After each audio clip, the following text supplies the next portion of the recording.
सोचिए, एक ऐसी ताकत के बारे में जो हजारों साल से सो रही थी और फिर अचानक एक दिन जाग उठती है। ये कोई फिल्म की कहानी नहीं है, नहीं, ये बिल्कुल सच्ची कहानी है इथियोपिया के हाईली गुब्बी ज्वालामुखी की, जिसने ना हाल ही में पूरी दुनिया को हैरान कर दिया। चलिए देखते हैं कि आखिर हुआ क्या था। 12,000 ये सिर्फ एक नंबर नहीं है। सोचिए, 12,000 सालों तक एक बहुत बड़ा ज्वालामुखी एकदम शांत सोता रहा और अपने अंदर एक भयानक तूफान को दबाए हुए।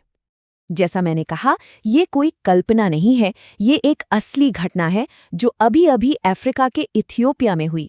और इसने इसने दुनिया भर के वैज्ञानिकों और हम जैसे आम लोगों का भी ध्यान अपनी तरफ खींच लिया है। तो पहला हिस्सा, एक सोता हुआ ज्वालामुखी। चलिए पहले इसकी कहानी को समझते हैं। ये सारी कहानी शुरू होती है इथियोपिया के अफार इलाके से। अब ये जगह बहुत ही गर्म और दूर दराज की है, लेकिन असली कहानी इसकी जमीन के नीचे है, जहां हमेशा से ही आप कह सकते हैं एक तरह की खलबली मची रहती है। और ठीक यहीं पर है हाईली गुबी ज्वालामुखी। अब देखिए, 12,000 साल, ये बहुत लंबा वक्त होता है। सबको लगा कि भाई ये ज्वालामुखी तो अब हमेशा के लिए सो गया, पर क्या वो सच में शांत था, या फिर अंदर ही अंदर जमीन के नीचे दबाव बढ़ता ही जा रहा था? किसी बहुत बड़े धमाके की तैयारी चल रही थी। अब आता है दूसरा हिस्सा, जब धरती कांप उठी। वो पल जब हजारों साल की शांति एक झटके में टूट गई। और फिर वो दिन आ ही गया। अचानक जमीन हिलने लगी, एक जोरदार कान फाड़ देने वाला धमाका हुआ और हाईली गुब्बी फट गया। सब कुछ इतना तेजी से हुआ कि किसी को सोचने समझने का भी मौका नहीं मिला। आसमान में आग के गोले उछल रहे थे, पिघला हुआ लावा, मानो आग की नदियां बह रही हों। मंजर ऐसा था कि रात का अंधेरा भी दिन के उजाले जैसा लग रहा था। और फिर वो राख, धमाके से राख का एक बहुत बड़ा काला बादल कई किलोमीटर ऊपर आसमान में चला गया। ये इतना विशाल था कि सोचिए, सैकड़ों किलोमीटर दूर से भी साफ दिख रहा था। इसने तो पूरे इलाके में दिन में ही रात कर दी थी। वहां के लोगों के लिए ये कितना डरावना रहा होगा। एक शख्स जो वहां मौजूद था, उसने कहा, ऐसा लगा जैसे आसमान ही फट गया हो। तो अब तीसरा हिस्सा, राख और जहरीली गैस से, क्योंकि वो धमाका, वो तो बस एक शुरुआत थी।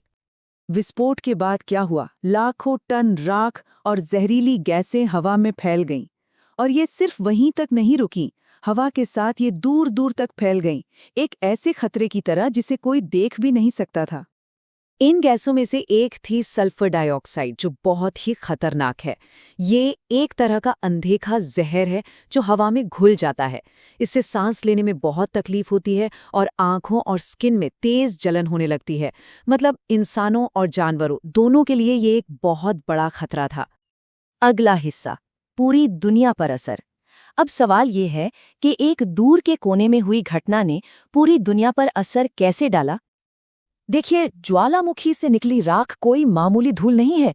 ये असल में चट्टान और कांच के बहुत ही छोटे नुकीले कण होते हैं। अब सोचिए, जब ये किसी जेट इंजन के अंदर जाते हैं तो वहां की गर्मी से पिघलकर इंजन के ब्लेड पर चिपक जाते हैं और इंजन बंद हो सकता है। इसी खतरनाक वजह से दुनिया भर में ढेरों फ्लाइट्स कैंसिल करनी पड़ी, बहुत से प्लेन के रूट बदलने पड़े। ये घटना हमें साफ साफ दिखाती है कि आज हम सब एक दूसरे से कितना जुड़े हुए हैं। लेकिन इसका सबसे बुरा असर वो तो वहां के लोकल चरवाहों पर पड़ा। सोचकर देखिए, जहां कल तक हरे भरे खेत थे, घास के मैदान थे, वहां अब हर तरफ बस राख की एक मोटी जहरीली चादर बिछी थी। जानवरों के लिए खाने को कुछ नहीं बचा, और उन लोगों की, उनकी तो पूरी जिंदगी एक ही झटके में अंधेरे में चली गई।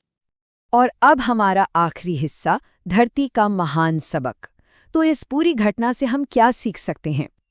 वैज्ञानिकों के लिए तो ये घटना किसी खजाने जैसी है। सच में 12,000 साल बाद किसी ज्वालामुखी का इस तरह जागना, ये बहुत ही रेयर मौका होता है।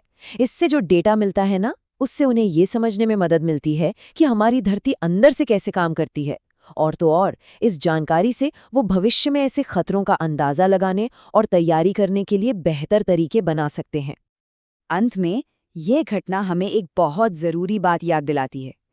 ये जो हमारी पृथ्वी है, ये सिर्फ पत्थर और मिट्टी का एक गोला नहीं है, नहीं, ये एक जिंदा ग्रह है जो सांस लेता है, जिसके अंदर लगातार हलचल होती रहती है, ऊर्जा बनती रहती है। हाइली गुब्बी ने 12,000 साल बाद जागकर हमें एक सीधा और साफ सबक सिखाया है कि प्रकृति की ताकत को कभी भी कम नहीं आंकना चाहिए। उसे हल्के में लेना बहुत बड़ी भूल हो सकती है।